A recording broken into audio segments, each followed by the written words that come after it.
Ya, pues entonces vamos a hablar de desempeño espectral de los conversores. ¿Qué fue lo que vimos la clase pasada? Ya me olvidé, y eso que fue el lunes recién. A ver, ¿cómo, perdón? Vimos ruido de cuantización. Ese fue uno de los grandes temas, y que es un tema clave. Y vimos otro gran tema que también se me olvidó, que tenía unas siglas, parece, unas que terminaban con L, de linealidad, eso, INL y DNL, que eso es clave para el desempeño de un conversor, porque la INL al final lo que nos dice es cuán lineal es el conversor. Y es divertido, ¿ah? Porque uno entra en el rubro, en el área, y uno cree que INL es una medida de desempeño exclusiva de los conversores. Y sucede que la INL es algo que ya todo el mundo está usando en otras áreas también para medir linealidad. Entonces, se trata de lo siguiente. Esto es para curvas en general, ¿ah? X, voy a poner X, no es voltaje, puede ser cualquier cosa. X in, X out. Y yo quisiera tener una línea recta. Y en cambio, lo que yo tengo es, por ejemplo, una cosa así. Entonces la diferencia entre esas dos en términos verticales es la INL. Y eso es lo que nos dice cuán lineal es un conversor o cuán lineal es cualquier sistema. Y la DNL es cuán uniforme es la linealidad. Entonces, eso era muy útil, muy útil en este curso. Lo que vamos a ver ahora también es muy útil, que es el desempeño espectral de los conversores, cómo los conversores se comportan en el espectro. Entonces vamos a ver algunas cifras de desempeño en términos dinámicos, dominio del tiempo, y estas las vamos a ver después, estas de aquí. Y después vamos a ver las del dominio de la frecuencia, que son a las que les vamos a dar importancia hoy día, y cómo estas cifras de desempeño se relacionan con lo que vimos la clase pasada. Porque hay una relación. Vamos a tratar de aprender eso. Entonces la cifra de desempeño que aparece al considerar el espectro de la salida del conversor. Digamos que le metemos un tono puro en la entrada y vemos cuál es el espectro de salida. Y eso es lo que queremos aprender en esta clase. Aplicar un tono a la entrada y ver qué es lo que aparece a la salida.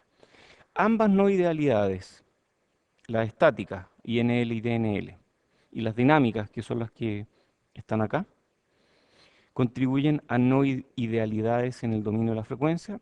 En esta clase nos vamos a enfocar en ruido, ruido de cuantización, y en INL, DNL, cómo esas nos afectan el desempeño estático.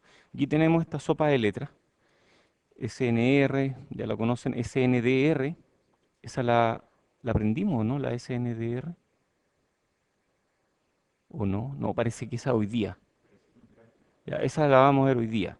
Que a la SNDR algunos le llaman SINAD, Signal to Noise and Distortion. Ah, la distorsión tiene que ver con la linealidad, porque cuando algo es no lineal y yo le aplico un tono puro en la entrada, en la salida aparecen distorsiones que se manifiestan como armónicos, ¿cierto? ENOV, esta la vamos a aprender hoy día, esta la aprendemos hoy día, esta la aprendemos hoy día, esta también la aprendemos hoy día, esta también, y creo que esta también. O sea, todas esas las vamos a aprender hoy día. Uf, va a ser complicado. Hay preguntas.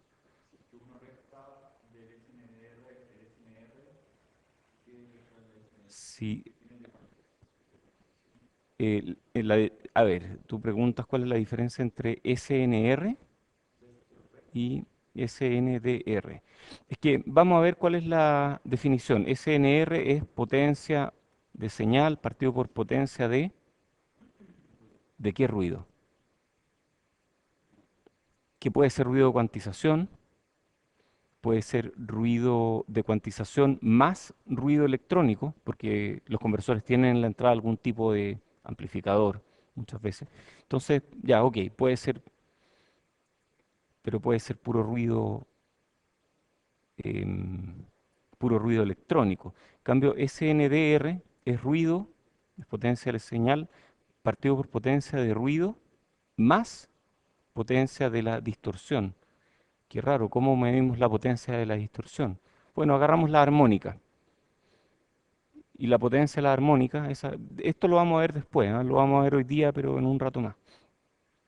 Y la SQNR es la razón entre la señal y el ruido de cuantización únicamente, sin considerar otros ruidos. Entonces, todas estas se relacionan de alguna forma. Tal vez entonces vamos a definir una que es SQNR. No, no, esa es la que acabo de decir. Vamos a definir alguna que incluya todos los ruidos, entonces que va a ir por ahí. Vamos a verla. Paciencia, paciencia. Entonces, cómo hacemos las simulaciones y las pruebas de un tono puro en un DAC? Lo que hacemos es generar una sinusoide digital, que son una serie de puntos, y un generador de reloj que tiene que ser súper preciso, y esto entra a un DAC y el DAC produce a la salida algo. Uy, no hay filtro aquí. No hay filtro. ¿Cómo le llamamos a ese filtro? Filtro de reconstrucción. Ya, ese filtro aquí no se usa, porque queremos ver la salida pura del DAC, que es así, cochina, ¿cierto? Queremos verla tal cual. Y eso la llevamos a un analizador de espectro. Y eso después nos sirve ahora para movernos para ponerle un filtro de reconstrucción. Entonces, con esa salida pura, sin filtro, nosotros podemos ver qué filtro aplicar. Bueno, este es el espectro de salida típico de un DAC, cuando le metemos un tono puro. Entonces nosotros agarramos esta sinusoide pura, le metemos un tono puro y vemos la salida a la fundamental.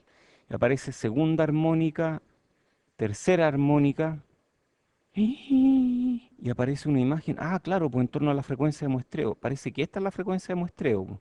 Entonces a partir de aquí se replican hacia la derecha y hacia la izquierda esto mismo. Ah, perfecto. Entonces aparece la segunda armónica, la tercera armónica replicada, la primera imagen replicada. Y esto me sirve eventualmente si es que yo quiero usar un filtro de reconstrucción, ¿cierto? Yo puedo aplicar un filtro de reconstrucción aquí y me voy a atenuar un montón estas armónicas que no contribuyen a mi señal. Sí,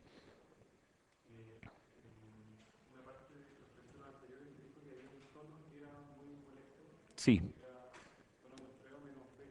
sí, el tono de muestreo menos B, o sea, el tono que está aquí, justo aquí, porque, perdón,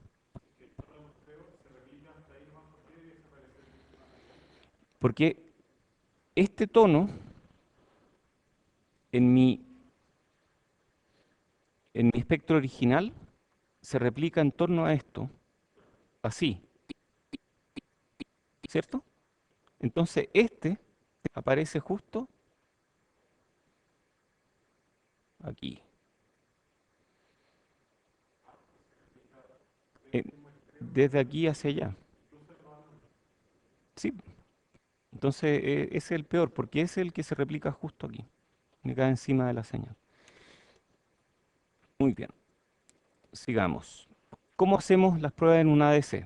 Tenemos un generador de sinusoide analógico, después vamos a ver cómo se hace esto en la práctica. Tenemos un generador de reloj que tiene que ser muy preciso. Qué divertido, yo lo podría hacer con un 555. ¿Qué tiene de malo usar un 555 aquí? Bueno, vamos a aprender después que es clave que la frecuencia sea muy precisa, porque errores en la frecuencia producen un montón de problemas en el conversor. De hecho, los conversores más bacanes, los que llegan al mayor desempeño que existe en este momento, tienen que usar un reloj muy preciso. Un reloj impreciso, de hecho, la precisión del reloj es lo que finalmente limita el desempeño de los conversores. ¿Qué? O sea, uno podría hacer conversores tan buenos como la precisión del reloj. Si el reloj es impreciso, el conversor no sirve. Muy bien. Hablemos de la DFT. ¿Qué era DFT? ¿Es digital o no? ¿O no? D es por discreta, discreta, eso. Entonces la transformada discreta de Fourier, que toma un bloque de n muestras en el dominio del tiempo, espaciadas en la frecuencia de muestreo, en el periodo de muestreo. Entonces yo agarro una señal, le tomo muestras, espaciadas en TS, y produce valores espectrales para n casillas en frecuencia. Entonces toma n muestras, hola, y eso lo convierte en n casillas. Entonces, n muestras en el dominio del tiempo lo convierte en n casillas en el dominio de la frecuencia, donde cada casilla tiene alguna potencia. Entonces, hablamos de casillas, porque la transformada discreta de Fourier entrega un espectro discreto, ¿cierto? Y si el espectro es discreto, entonces aparecen, aparecen ciertas frecuencias y otras no aparecen.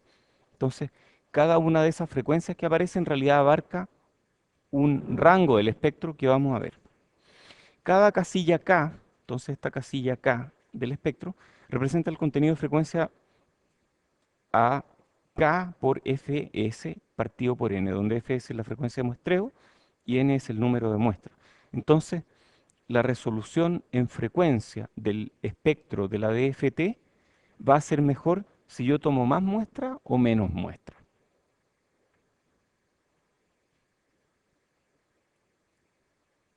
¿Mm? Si N es grande, ¿tengo buena resolución en el espectro o mala resolución? Ya, pues está fácil. Mejor resolución, ¿cierto? Cuando N es grande, entonces el contenido de frecuencia, el ancho de estas casillas se hace más chico. Ancho de casilla se hace más chico y por lo tanto yo puedo resolver mejor qué es lo que hay en el espectro. Entonces yo quiero hartas muestras. La DFT mejor es con hartas muestras. Ese es esa es la conclusión. Entonces la resolución es proporcional a 1 partido por NTS y eso se mide en hertz por casilla. O sea, si quiero, yo quiero tener pocos hertz por casilla, para tener hartas casillas y que me dé harta información.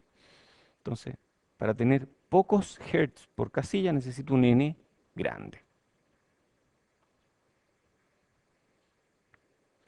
Muy bien. O más bien NTS grande. Ese es el tema. NTS es el tiempo total de recolección de muestras. Ok. Y una DFT con N igual 2 a la entero puede ser calculada usando un algoritmo muy eficiente que es la FFT. De hecho, yo creo que muchos algoritmos de DFT lo que hacen es calcular la FFT y llenar el resto con algo más, porque llenar el resto para completar n igual 2 a la entera. Estos son ejemplos en Scilab, el código en MATLAB es muy parecido, hacer la portabilidad es sencilla. Entonces yo tengo n igual 100 puntos o 100 muestras, fs igual 1000 Hz, por ejemplo, y esa es la frecuencia de muestreo, y fx igual 100, esa es la frecuencia del tono. Entonces yo hago x igual coseno de 2pi fx partido por fs por la muestra correspondiente, esa es mi señal muestreada, esa señal ya muestreada. De hecho tengo n muestras. Y luego tengo el espectro, el valor absoluto de la FFT y luego la grafico. ¿Y qué veo? Veo dos pics, ¿cierto? Entonces mi señal está aquí. Ah, momento, momento. ¿Cómo sé yo? Cada casilla tiene 1 partido por NTS. Entonces si yo hago la matemática, llego a que esta casilla corresponde a 100 Hz. Oye, pero ¿por qué es triangular?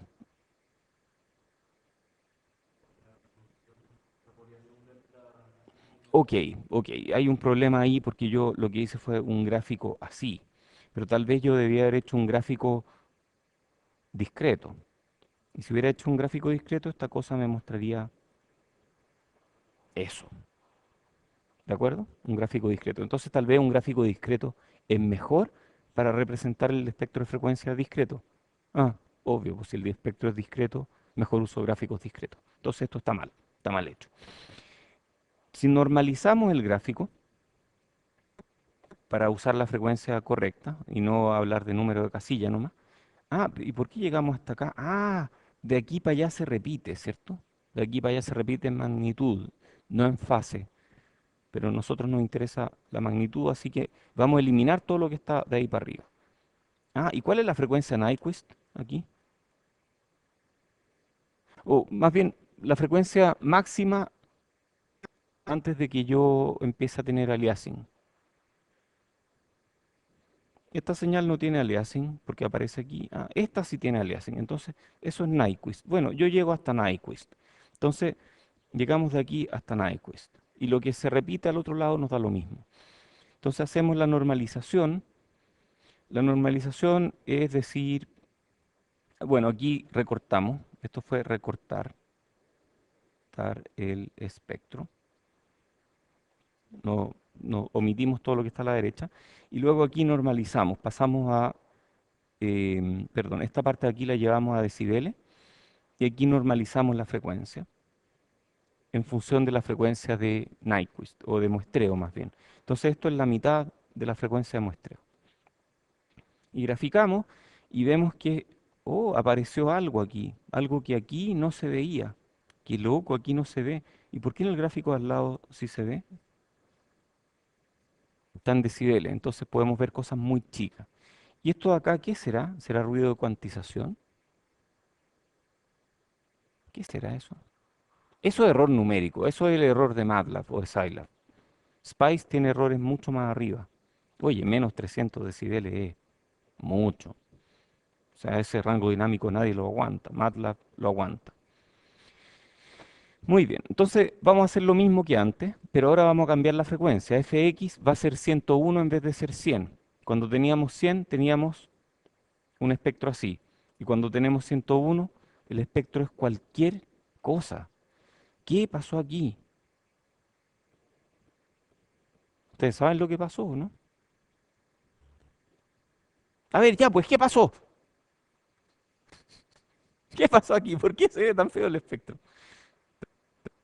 ¿Por qué al cambiar en un hertz, parece que... Ajá, va por ahí, décima, exactamente. Ese es el problema. Se llama fuga espectral o spectral leakage. El problema es que la DFT asume que los datos se repiten cada n muestra. Esa es la matemática de la DFT. Y si yo no termino exactamente donde comencé, entonces esto se va a repetir y va a provocar ahí una frecuencia rara. Esta señal no es un espectro, no es un tono puro, obviamente. Entonces eso va a producir, esa discontinuidad produce componentes de alta frecuencia, entonces la potencia queda esparcida por el espectro de una forma muy rara. Ya no es un impulso, sino que es una cosa horrible. Y hay dos formas de lidiar con este problema: asegurarse de tener un número entero de periodos o ventanear. ¿Conocen ese término, ventanear? ¿Sí? ¿De dónde lo conocen? ¿Ah? El laboratorio de control tuvieron que ventanear. ¿Y le llamaban ventanear o le llamaban de otra forma? ¿Cómo? Perdón, no escucho. Tuvieron que ventanear. Ya. Bueno, ¿cómo hacemos un número entero de ciclos? Nos aseguramos de hacerlo de esta forma. Aplicamos una cierta cantidad de ciclos y con eso resulta un espectro bonito. Esto de aquí es un espectro bonito. Esto de aquí es un espectro horrible. Fuga espectral puede ser atenuada mediante un ventaneo de las muestras. ¿Cómo es el ventaneo de las muestras? La idea es agarrar las muestras y pasarlas por una ventana suave, cosa que al repetir esta señal en el tiempo, hola, siga siendo una señal suave. Esa es la idea. La ventana reduce suavemente la amplitud de la señal a cero en los extremos inicial y final, por lo tanto es continua. ¿Quieren invitarla a la clase? ¿No? No. Ya. Entonces las muestras en el dominio del tiempo son multiplicadas por los coeficientes de la ventana, muestra por muestra. Es un producto de mi señal en el tiempo por una ventana. Y esa ventana hace que mi señal parta suave, termine suave, y por lo tanto réplicas en el tiempo de eso van a mantener continuidad. Hay funciones de ventaneo disponibles como estándar. Hay una que se llama Hamming, hay otra que se llama Hanning y hay varias más. Es divertido. Entonces, bueno, esta es la... Ah, es de Han, no es Hanning, es Han. Perdón, una que es Hamming y otra que es Han, ya. Pero no es como solo porque esa es con una N. Bueno, este es el código que produce esta ventana. Y esta es la ventana. Entonces mi señal, que originalmente era así, al multiplicarla por la ventana queda así. Yo hice multiplicación en tiempo, por lo tanto en frecuencia es convolución. ¿Convolución con qué? Con esta cosa. O sea, esta es el espectro de la ventana. Horrible, uy, qué feo el espectro. Bueno, y si hago eso, en vez de tener esta cosa horrible que tenía originalmente, que es la que está acá, en vez de tener esto, que es horrible, ah, tengo esto que es un poco menos horrible, pero fíjense que no llega hasta arriba, no llega hasta 0 decibeles, y es más ancho, como que se ensancha, y ok, por aquí funciona mejor que esta otra, pero tampoco es bueno, o sea, es mejor, no sé, no sé si es mejor, porque es mejor acá, pero acá es pésimo, entonces no sé cuál es mejor. Bueno, esta es mi señal original, esta es mi señal ventaneada. Y esto es lo que se repite en el tiempo y eso tiene un espectro horrible. Entonces, ¿qué es mejor? ¿Hacer número entero de ciclos o hacer ventaneo? Y la conclusión de esto es que hacer número entero de ciclos es mucho mejor. El problema es que no siempre es posible. En simulaciones uno lo puede hacer sin ningún problema. Pero en pruebas de laboratorio es más difícil, hay que hacer muestreo coherente, sincronizando el generador del muestreo y el generador de funciones. Y eso se llama muestreo coherente. Insisto, se puede hacer, pero un poquito más truculento. Entonces, cuando ustedes saquen el espectro de una sinusoidal perfecta y vean cosas horribles, probablemente es porque están con algún problema de fuga espectral, que se puede resolver fácilmente haciendo muestreo coherente. Entonces, ¿qué es el muestreo coherente? Hacer coincidir el reloj con un cierto número entero de periodos. Sí, tú lo puedes variar. Entonces tú puedes hacerlo. O sea, tú podrías tomar el generador de funciones y tener un PLL que te aumente esa frecuencia, ¿cierto? ¿Qué era el PLL? ¿Ah? Phase Lock Loop. Es un loop o bucle o lazo de control locked, enclavado en fase. O sea, es un circuito que trata de perseguir la fase de otro circuito. Y con eso, con un PLL, uno puede replicar frecuencias. O sea, yo con un PLL podría, por ejemplo, tomar una frecuencia de entrada y replicarla. O tomar una frecuencia de entrada y multiplicarla por un valor entero o no entero y generar una frecuencia n veces mayor que una frecuencia de entrada y que están sincronizadas. Entonces yo con eso puedo hacer este muestreo coherente. ¿Alguien ha hecho alguna vez un PLL? ¿Hola? ¿Alguien ha hecho un PLL? No, tampoco. ¿Un DLL? DLL es parecido, pero digital. Bueno, hay varias de esas. Ventaneo, no hay restricción en la frecuencia, las señales y las armónicas quedan súper distribuidas y no se ve nada. Entonces no usen ventaneo. Aquí hay más información, échenle una mirada a ese paper. Ejemplo, incluyamos cuantizador ideal.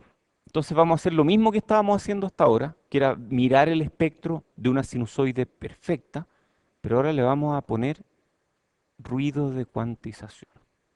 Entonces hacemos esto, número de ciclos 71, que es raro el número de ciclos que elegí. Bueno, no importa. Fs igual 1000, Fx igual Fs por ciclos partido por n. Ah, y aquí estoy determinando el LSB. Estamos hablando de 10 bits, claramente 2 a la 10, entonces estos son 10 bits. Son 10 bits. ¿Y qué será este 2? La FSR. El 2 es la FSR, es el rango máximo que cubre. Entonces yo después hago un redondeo, ¿cierto? A mi señal, y mi señal en vez de tener la precisión de MATLAB o la precisión de Scilab, en este caso, que era una precisión muy buena, de 300 decibeles, baja su precisión porque la dejo cuantizada, estoy redondeando. ¿Se entiende lo que hace esta operación o no? Redondear al valor más cercano en LSBs. Eso es lo que estoy haciendo ahí. Y luego calculo la FFT y después calculo la SNR. Y así se ve la FFT. Ok, este gráfico está mejor. Aquí sí estoy graficando en forma discreta, no en forma continua. Entonces, hacemos el cálculo de la SNR.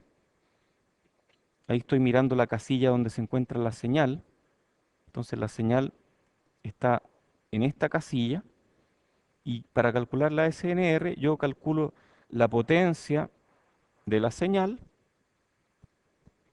y la divido por la potencia del resto de las casillas, que son todas las demás, sin incluir la señal. Entonces lo que hago es exactamente eso. El ruido es la potencia de todas las demás casillas, sin incluir la señal. Las divido, las normalizo, las grafico y obtengo la SNR. Entonces el espectro se ve razonablemente uniforme. SQNR es la potencia de la casilla de la señal dividida por la suma de las potencias de las otras casillas. O sea, esto es la potencia entre la razón entre la potencia de la señal y la potencia del ruido de cuantización. Esto no tiene más ruido, tiene solo el de cuantización. No le hemos metido ruido electrónico aquí. Entonces, si uno lo calcula, si uno hace este cálculo de la SNR, que en este caso es SQNR, el resultado es 61,69 decibeles. Esa es la SQNR para un conversor de 10 bits. Lo vimos en la clase pasada. Y cuando yo miro este gráfico, aquí está mi potencia de señal en 0 decibeles y menos 60 decibeles está por aquí. ¿Por qué el piso del ruido de ese pastito está mucho más abajo? Qué raro. ¿Alguna idea? Porque, porque, a ver, lo que yo estoy calculando aquí es la razón entre la señal y la integral de todas las demás. Ah, y eso me da 61,69 decibeles. Pero todas las demás no pueden estar en menos 61,69 porque si no la potencia integrada sería mucho más. Entonces aquí hay una diferencia entre lo que uno ve, este pasto, y dónde está la SQNR. Ah, ya. Sí, sí, sí, la eliminamos. De hecho, aquí está. El ruido es todas las casillas anteriores a la casilla de la señal y todas las casillas posteriores a la casilla de la señal, sin la casilla de la señal. Entonces, parece que cuando uno ve este gráfico, así uno se tienta a decir, wow, estamos hablando de menos 90 decibeles o de 90 decibeles de SQNR. No, pues, no son 90 decibeles, son muchos menos. ¿Cuántos menos? Vamos a ver cuántos menos. La SQNR, como dije, es potencia de la señal partido por la potencia del ruido de cuantización. La potencia de la señal es un medio BFSR, medios, claro, porque yo tengo que mi sinusoidal abarca todo el FSR, pero la amplitud de la sinusoidal es FSR medios. Al cuadrado, un medio B cuadrado, que esa es la potencia de una señal sinusoidal, partido por la potencia del ruido de cuantización, que era delta cuadrado partido por 12. Esto de aquí es delta cuadrado partido por 12. O sea, esto es delta cuadrado partido por 12. Si lo calculamos nos da esto, y esto vimos la clase pasada que era 6,02 por el número de bits más 1,76 decibeles. Y eso nos da 61,9 decibeles, que es lo que habíamos visto aquí. Entonces, ¿cuál es el piso de ruido de la FFT? El piso de ruido es los menos 61,9 decibeles respecto a la portadora, menos hay que restarle todo lo que se divide entre todas las casillas. Eso es todo lo que se divide entre todas las casillas. Y eso es 10 logaritmo de número de muestras partido por 2. Estamos usando la mitad de las muestras aquí. Y con eso llegamos a que nos da menos 92 decibeles, lo cual era lo esperable. Entonces, cuando yo miro uno de estos gráficos, en realidad yo puedo estimar la SQNR fácilmente mirando cuál es el piso de ruido y sumándole 10 logaritmos de número de muestras partido por 2. Entonces, cuando yo veo uno de estos gráficos, yo necesito saber cuál es el número de muestras que usó el gallo que tomó este gráfico. Si yo no sé cuál es el número de muestras, este gráfico no me dice nada, porque me pueden estar escondiendo cosas. Puede que haya algunas réplicas, algunas imágenes espectrales que no me gustan, y si yo tomo pocas muestras, voy a tener un piso de ruido tan alto que me va a esconder todas esas imágenes. ¿Sí? El 2 es 2048 muestras, es de aquí hasta la otra parte del espectro. Recuerda que el espectro llega hasta la frecuencia de muestreo. Y nosotros en realidad estamos dividiendo toda la potencia en la mitad de las muestras, porque el resto son réplicas de esto. Entonces de ahí sale el 2. Tiene sentido, ¿no? O sea, uno lo podría calcular, uno podría deducir esta expresión. Entonces el gráfico no nos entrega suficiente información si no nos especifican cuántas muestras tiene la FFT. Conclusión, si alguien ve uno de estos gráficos y no dice el número de muestras, pregunte. Porque estos gráficos pueden ser muy engañadores y esconder mucha información si es que no me especifican el número de muestras. Entonces, las anotaciones en el gráfico de la AFT son importantes. No tienen significado estos gráficos a menos que se especifiquen las condiciones. La anotación más común es especificar cuántos puntos tiene la DFT. Otras opciones menos comunes, esto yo lo encuentro flight, que es agarrar el piso de ruido y subirlo para que se parezcan a la SQNR. Eso, hay gente que lo ha hecho, no lo hagan. Eso es feo. Muy mala educación. Y lo otro es normalizar respecto al ancho de la casilla y expresar el ruido como una densidad espectral de potencia, pero es más complicado. Yo creo que a uno le dice mucho más si le dicen, este es el espectro que obtuvimos con tantas muestras. Si hubiera usado menos muestras, se habría ido para arriba el espectro. Si hubiera usado más muestras, el piso de ruido se habría ido para abajo. Porque estoy dividiendo el mismo ruido entre más muestras. Es súper, súper simple. Ok, hablemos de esto otro. Ruido de cuantización periódico. Esta vez vamos a hacer lo mismo que antes, pero en vez de elegir 71 ciclos, como elegí, ¿se acuerdan? Ese número raro que yo dije que elegí aquí. En vez de elegir 71 ciclos, voy a elegir 64 ciclos y determino el espectro.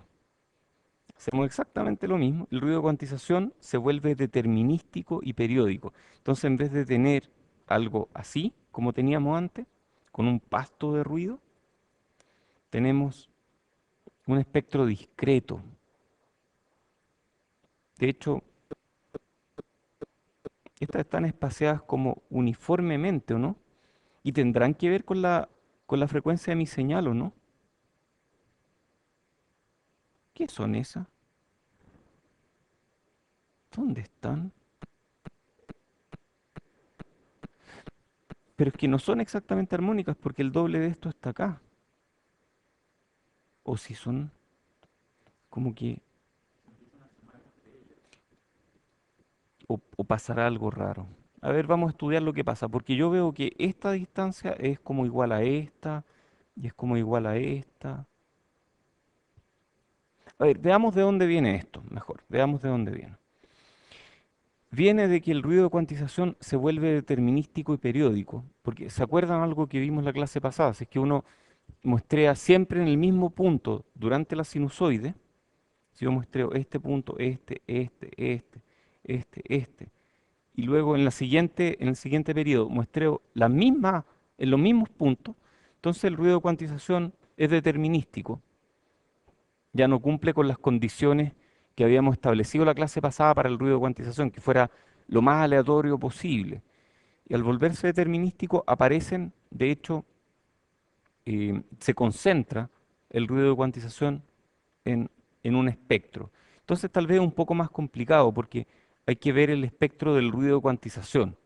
Entonces no es simplemente decir estas son armónicas de la señal. Este es el cero, esta es mi señal, por aquí estarían los armónicos de la señal. Entonces hay que mirar realmente el espectro del ruido de cuantización. O sea, yo tendría que restar mi señal de mi señal cuantizada y ver el espectro. Y ese espectro se ve así. Entonces, para hacer que el ruido de cuantización sea más aleatorio y se vea blanco, como aquí, lo que hay que hacer es que n, que es el número de muestras de mi FFT, y el número de ciclos que yo considero en ese número de muestras sean mutuamente primos. Entonces, este es el máximo común divisor entre n, el número de muestras, y el número de ciclos, que sea 1. Entonces, por eso yo elegí antes 71, que es un número bien raro, un número primo, ¿no? 71 suena como primo, ¿sí?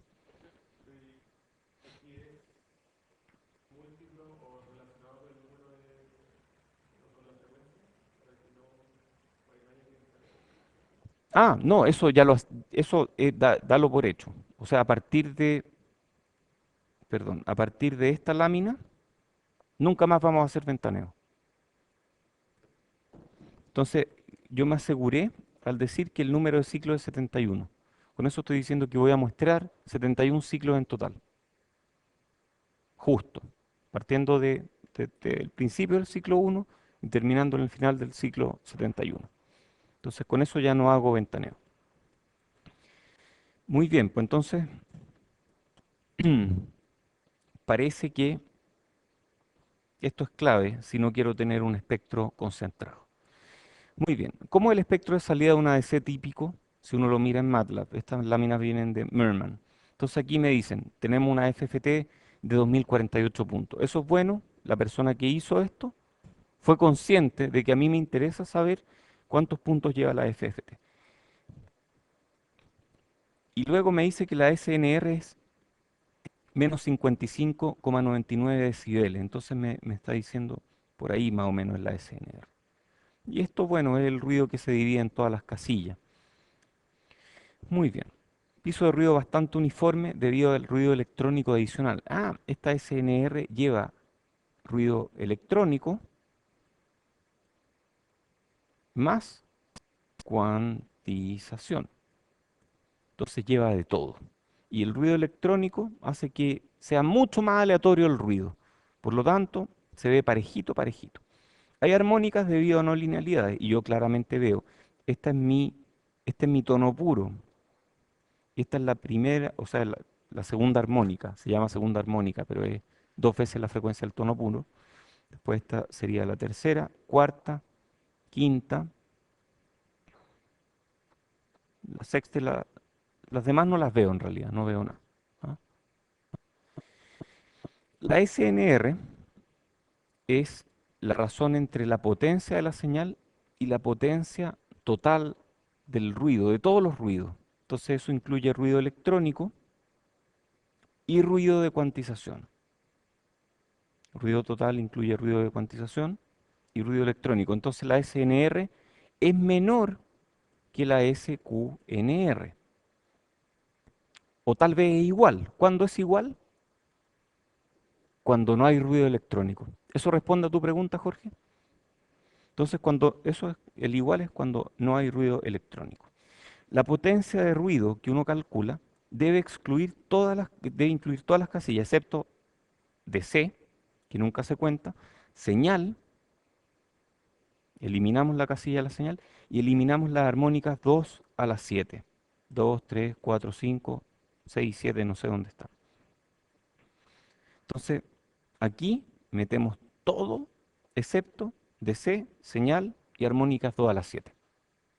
Esas se van de ese cálculo. Muy bien, sigamos con otra. SNDR, Signal to Noise and Distortion Ratio. Esa también le llaman SINAD. Y calculemos la ENOV. La ENOV es súper importante. Entonces, la SINAD o SNDR es razón señal a ruido más distorsión, que es la señal, la potencia de la señal dividida por la potencia del ruido más la potencia de la distorsión. ¿Cómo será esta en relación a la SNR? ¿Mayor, menor, igual? ¿Ah? Pero yo siempre puedo decir que esta tiene, ¿cuál denominador es más grande? ¿La potencia total de ruido o la potencia total de ruido más la distorsión? Este es más grande, entonces este tiene que ser menor que la SNR, ¿cierto? O puede ser igual. ¿En qué caso es igual? Cuando no hay distorsión, cuando es totalmente lineal. Entonces la potencia de ruido y distorsión incluye de nuevo todas las casillas excepto DC y señal. Ah, y en la potencia de la distorsión yo sí incluyo las casillas, todas los armónicos entre la 2 y la 7. Ah, claro, ok. Ahora entendí por qué le habíamos sacado estas armónicas. Porque estas armónicas representan la distorsión. Entonces, yo tengo que quitarle la distorsión si no quiero ponerla en la ecuación. Y al no incluir esas casillas, estoy omitiendo la armónica. Pero aquí, que quiero saber cuál es la razón entre la señal y el ruido más distorsión, tengo que incluir todo, las armónicas también, o los armónicos, como quieran llamarle. Entonces, hay una cifra de desempeño que se llama número efectivo de bits. Yo sé que la resolución es el número de bits, ¿cierto? 10 bits de resolución, 14 bits de resolución, 8 bits, 6 bits de resolución, lo que sea. Pero eso no es el número efectivo de bits.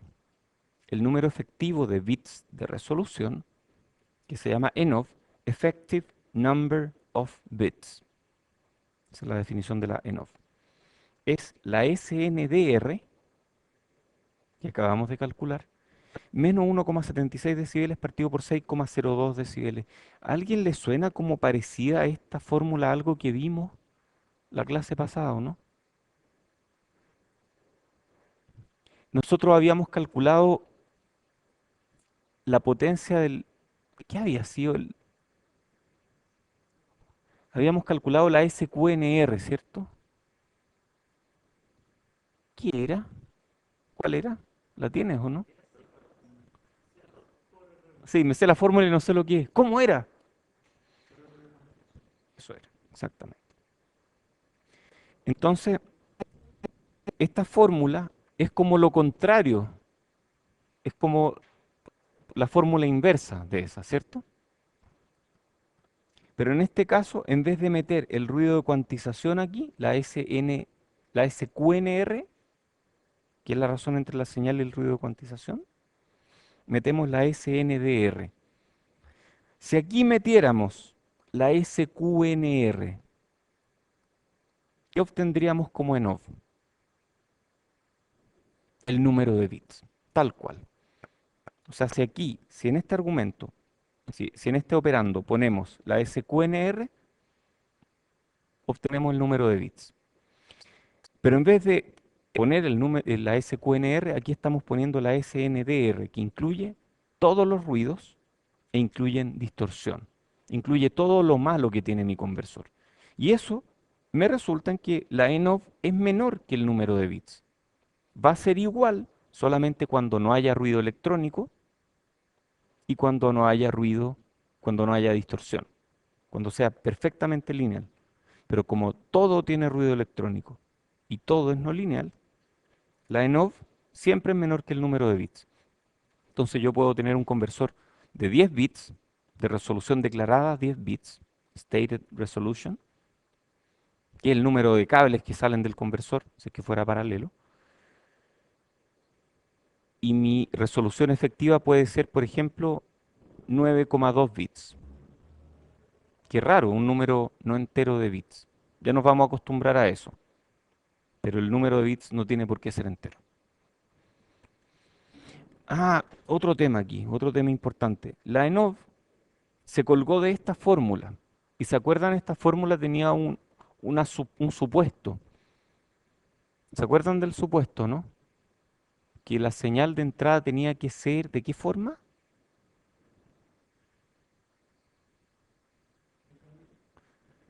No, no, ¿de qué forma de señal así como... Era bien específico. Este cálculo era para una señal sinusoidal.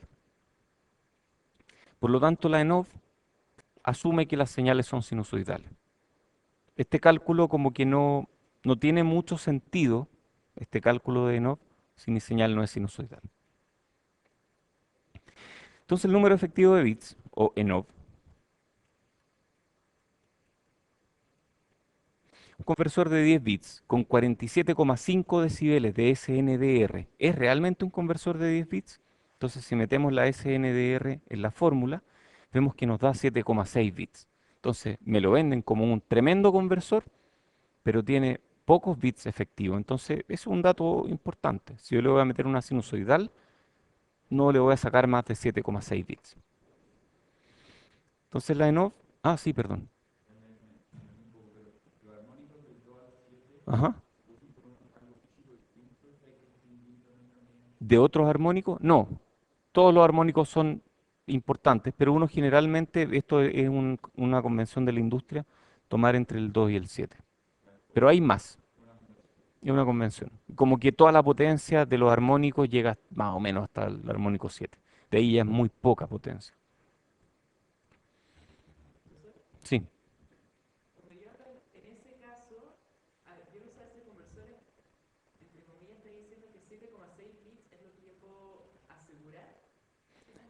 claro, aunque tú tengas 10 bits, no es que hasta el bit 7,6 esté correcto y el resto esté incorrecto.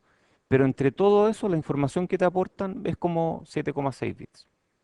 Es un poco raro, el concepto es un poco raro, pero, pero si tú tomas esa información y con esa información haces un gráfico, no puedes asegurarte de que tenga una sinusoidal porque hay armónico, hay ruido, entonces no puedes ver lo demás. Si no puedes ver lo demás, entonces tu resolución tal vez no es tan buena. Y bueno, los ingenieros necesitamos medidas para cosas. Un motor de tantos caballos de fuerza, o un computador de tantos megahertz, un conversor de tantos bits efectivos de resolución.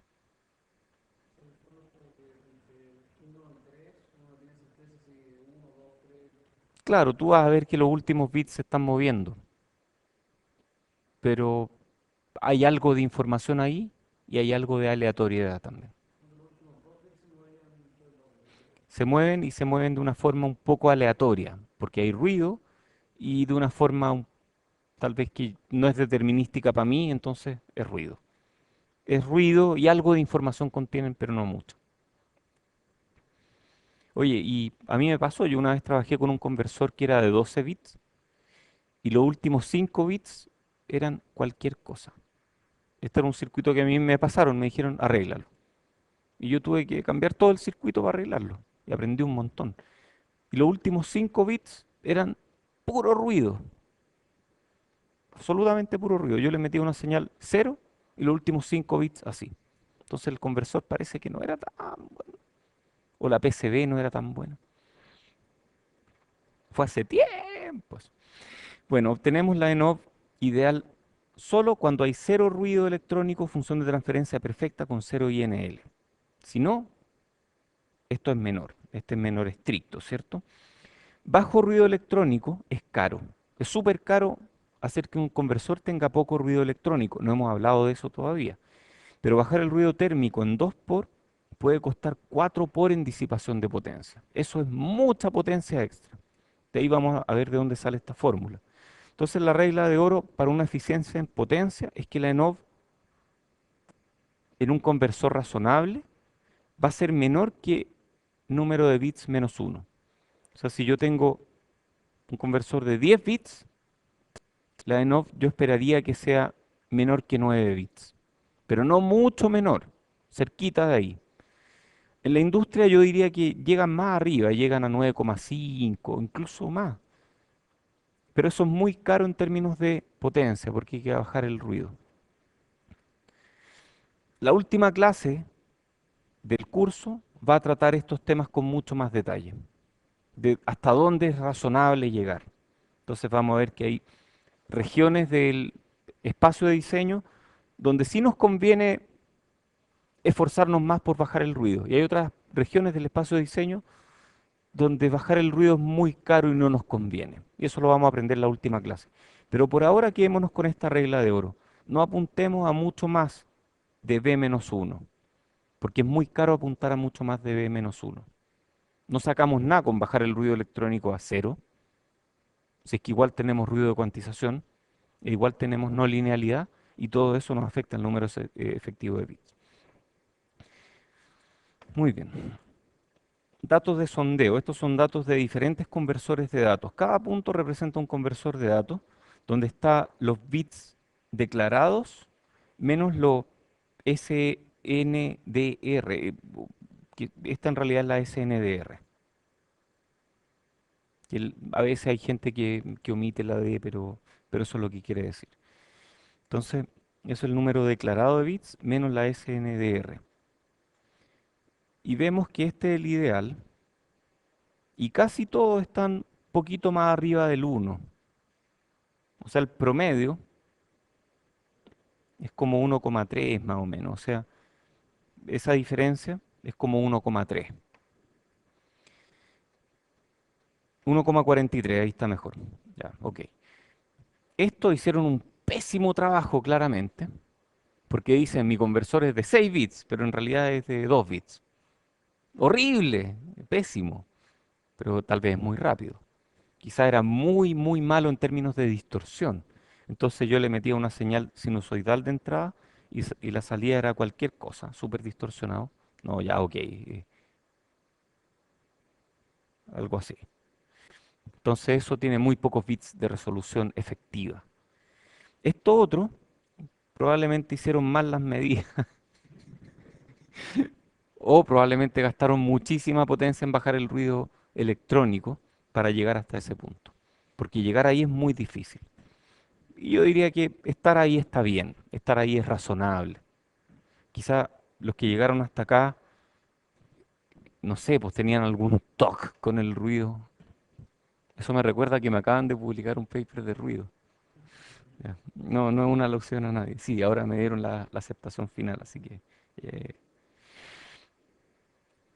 rango dinámico. El rango dinámico, dynamic range, es la señal máxima, eh, ah, potencia de la señal máxima, de la más grande que yo pueda meterle, o sea, la FSR, partido por la señal mínima que yo pueda detectar. Y esa está definida por el ruido, porque yo no puedo detectar nada que esté más abajo del ruido. Si yo le meto una señal más baja que el ruido, yo voy a leer ruido y no voy a saber dónde está mi señal. Entonces, esa es la definición de rango dinámico, la potencia máxima partido por la potencia mínima que puedo detectar, y esa es siempre mayor o igual, en el mejor caso, que la SNR máxima. Uno esperaría que a medida que yo aumento la potencia de la señal, puedo llegar a un rango dinámico, perdón, a una SNR mayor, pero en algún momento la SNR empieza a bajar. Si yo sigo aumentando la potencia, la SNR empieza a bajar y hay una SNR máxima que está aquí.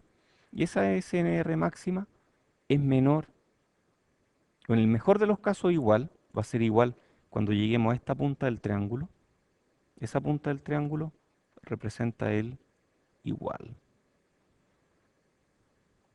Y como no llega hasta la punta del triángulo, entonces es menor. Y el rango dinámico entonces es FSR, escala completa, menos el valor mínimo que puedo detectar. Dije menos porque estoy en potencia en decibeles, pero debiera decir otra cosa si es que estoy sin decibeles, ¿cierto? Debiera hacer una división. Ah, verdad, una división en decibeles se convierte en una resta. Ok, entonces estoy en decibeles, resto este menos este, y ese es el rango dinámico. Ya, tiene sentido. SFDR, Spurious Free Dynamic Range, o rango dinámico libre de tonos espurios. ¿Qué son los tonos espurios? Son son los armónicos que no queremos ver. Si le metemos un tono puro y vemos tonos espurios, entonces esos tonos me echan a perder la señal. Spurious Free Dynamic Range es esto menos este. Es restar el más grande, perdón, restar la señal menos el más grande de los tonos espurios. Dije restar, porque aquí aparece una división. De nuevo, si estoy en decibeles los restos, si es que estoy no en decibeles, ahí hago la división. Entonces el mayor tono espurio suele ser a menudo un armónico del tono de entrada. SDR y THD, estos son bien útiles en audio.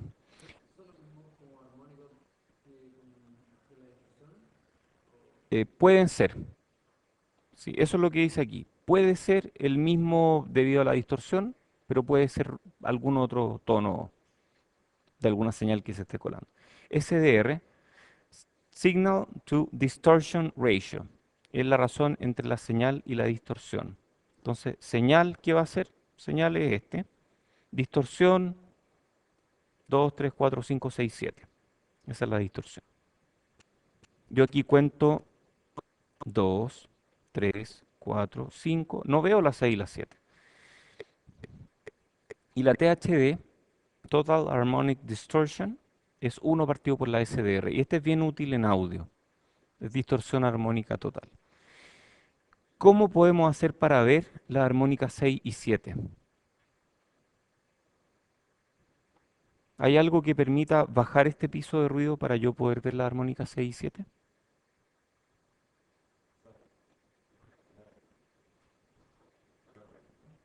No, no, esto ya está en escala logarítmica porque estoy en... El problema es que el piso de ruido, de cuantización, por ejemplo, me está echando a perder, me está tapando las armónicas 6 y 7. ¿Cómo puedo bajar ese piso de ruido?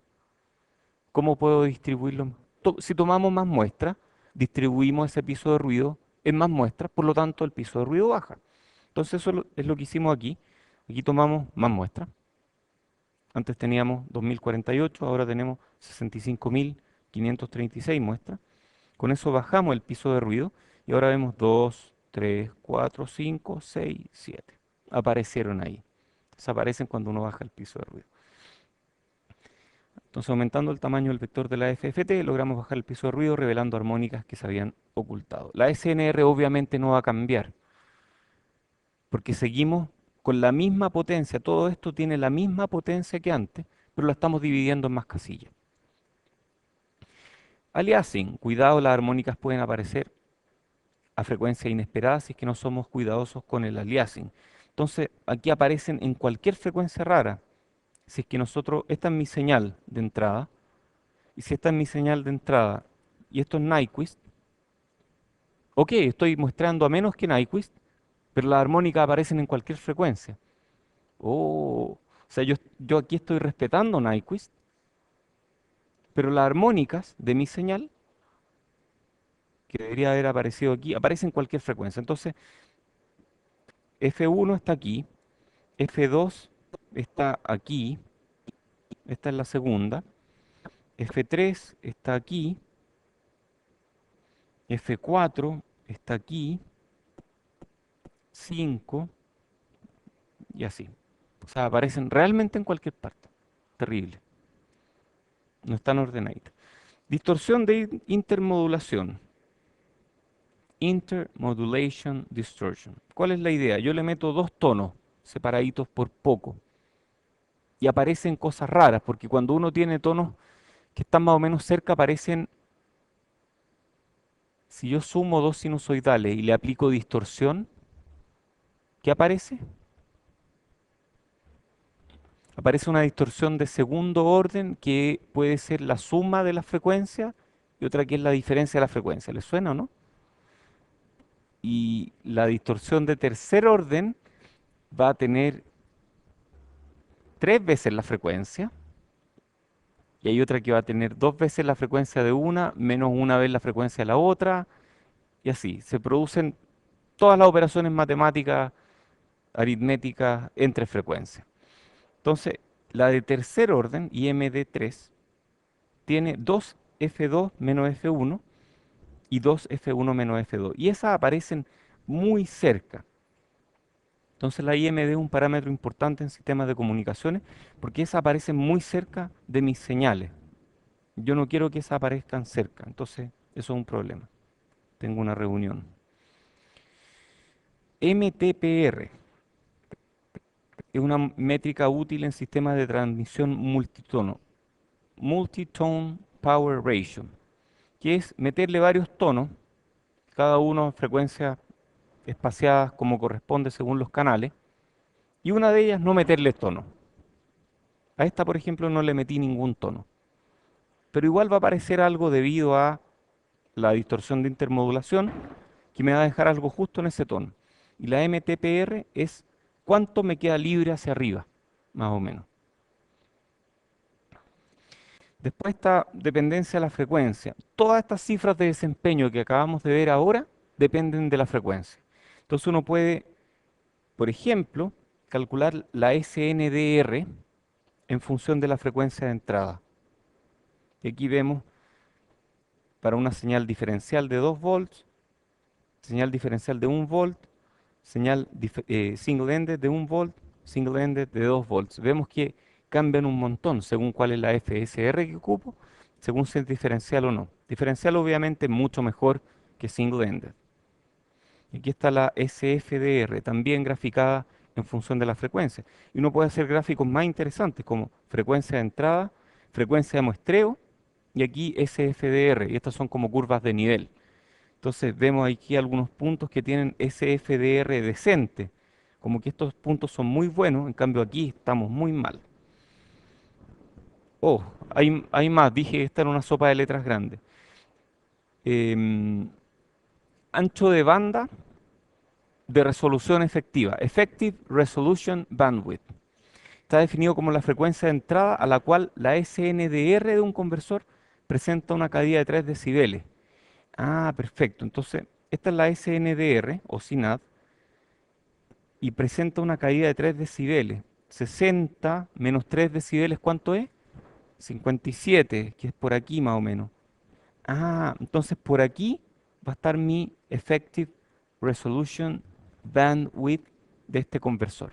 Entonces es como el ancho de banda para la resolución efectiva. Ese es el ERBW. Y es común tener ERBW mayor que FS medio, especialmente cuando estamos en aplicaciones de submuestreo.